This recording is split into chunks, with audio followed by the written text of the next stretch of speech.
Hey everyone, welcome back. So today we're going to be using some Flux Cored Arc Welding. It's very similar to gas metal arc welding. We're using a wire electrode. We're still using constant voltage, except with Flux Cored, now we're switching it up for polarity. If you remember, we think back to GMAW, we're using direct current electrode positive. When we start using Flux Core, we're going to switch over and we're actually going to start using direct current electrode negative. So what that does is it focuses more of the heat on the base material, which in turn should increase our penetration. Of course, we have to make sure our settings are still set correctly, but as long as we're welding appropriately, we should get better penetration. So we're going to be using an E71T-GS electrode. And so if we think back to GMAW, the S tells us that we're using a solid welding electrode. With Flux Core, the electrode is not solid, instead it's tubular, so it's hollow. And so another thing that separates Flux Core from MIG is we start using electrodes that no longer need shielding gas. Instead they use the flux that's on the inside of the electrode to form a slag on top of the weld, which helps it stay protected from impurities as it cools down. Now there are electrodes that use shielding gas in addition to the flux that's on the inside, but we'll cover that in another section. So just like with all the other processes, we're going to start with some surfacing in the flat position, just to kind of get the hang of how the process welds, build our technique, and then from there we'll move into some horizontal and then eventually vertical. So basically, the gun, or the MIG gun, is very similar to GMAW. Except with the absence of shielding gas, we no longer need the nozzle. So again, with all the other flat position welding, our work angle can be just straight up and down. All right, we don't have to aim it in any particular direction, just straight up and down. We are going to have somewhat of a drag angle. So we're starting to add flux into the mix. So if we were to have a push angle as we're progressing in our weld, we're taking the chance of welding on top of the flux, and that's going to give us problems later on. So for right now, just remember a straight up and down work angle and a slight drag angle. If you want to, depending on the size of the electrode in the application, you can have some oscillation in there. You can do crescent moons, you can do circles, you can do cursive E's. But for this demonstration, we're just going to stick to stringer beats. Basically just drag the electrode straight across. So when you're setting up your machine, there are a lot of different ways that we can find out what exact settings we need to use. There are calculators online. Our machines sometimes come with charts that we can use as a baseline. With this particular welder, the Omni Pro 220, the one that we've been using in all the other previous videos, it gives you suggestions based on the thickness of your material.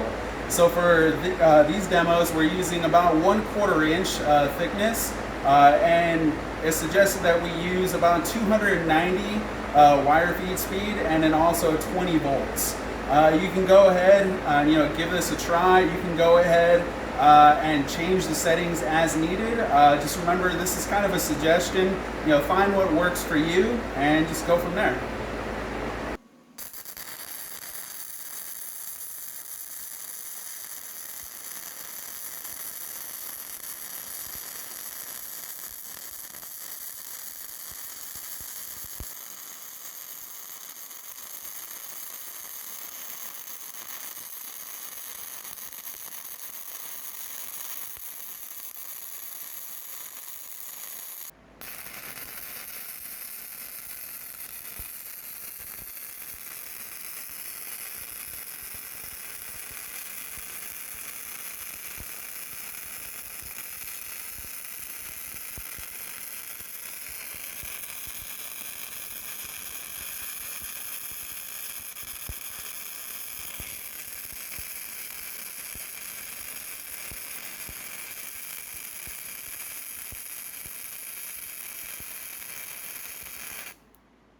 So I accidentally kind of started scraping the slag off already, but one thing you're going to notice about the slag is you don't really have to chip at it. You can just hold down your material and really just scrape it off.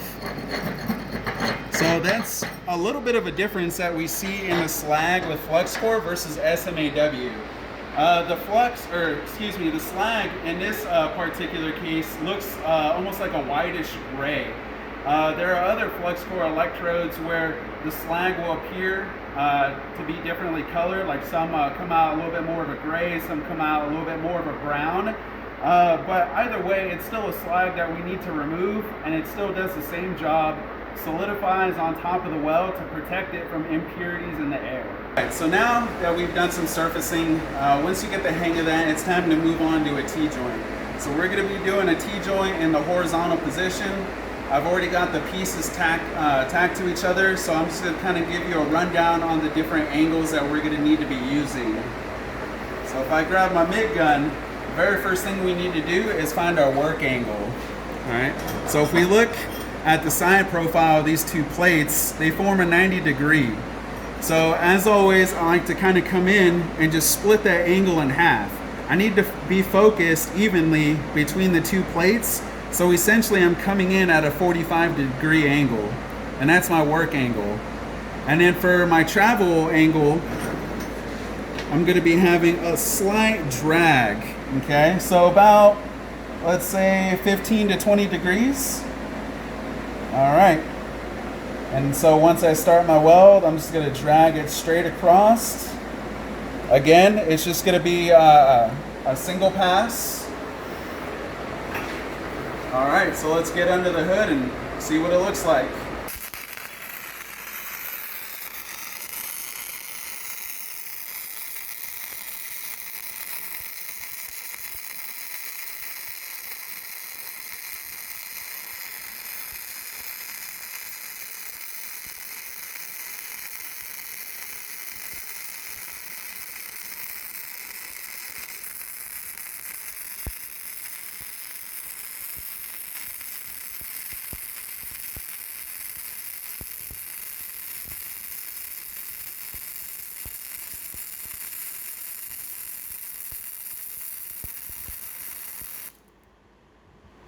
Alright, so now we finished the weld. Of course, we want to make sure that we come in and start taking our slag off.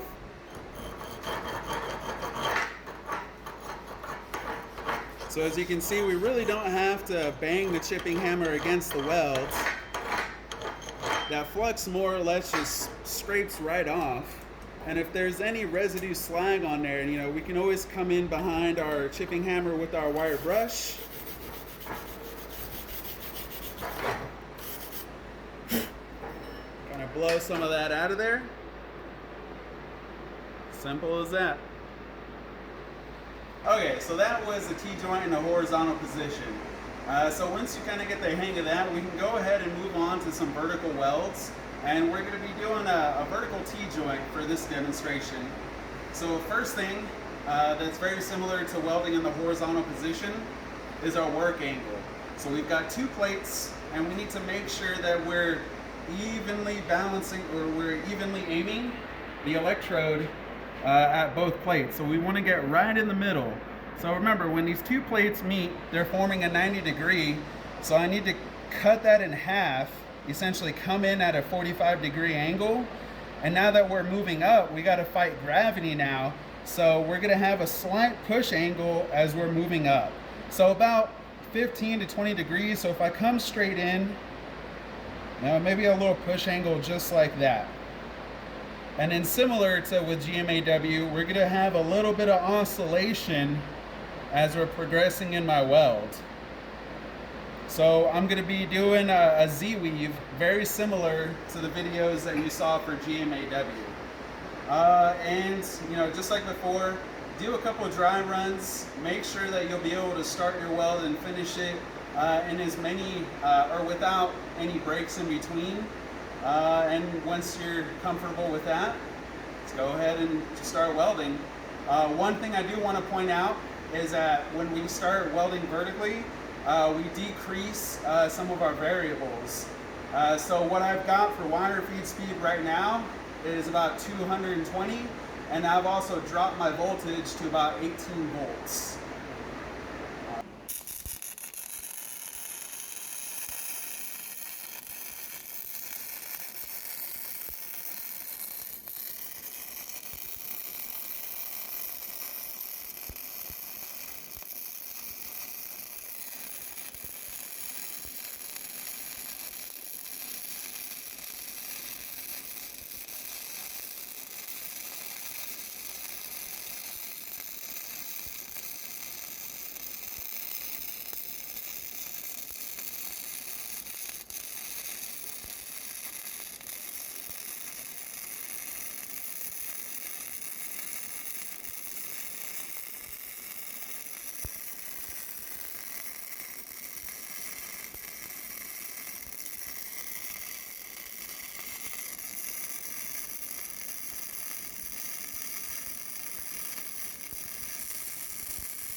All right, then we can just come right in with our chipping hammer once we're done welding and just scrape that slag right off.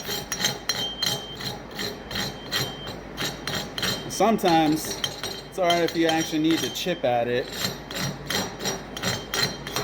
It's just important to know not to actually use your chipping hammer like a hammer. And then to get this last bit of slag off, we just come in with the wire brush.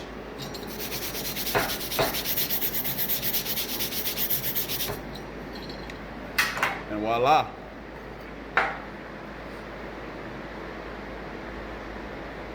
So that pretty much, concludes flux core in the vertical position. Just remember to pause on the toes of the weld, and when you get to that very top of your material, remember to hang out, take a moment, fill in your crater before stopping your welds. And that's it.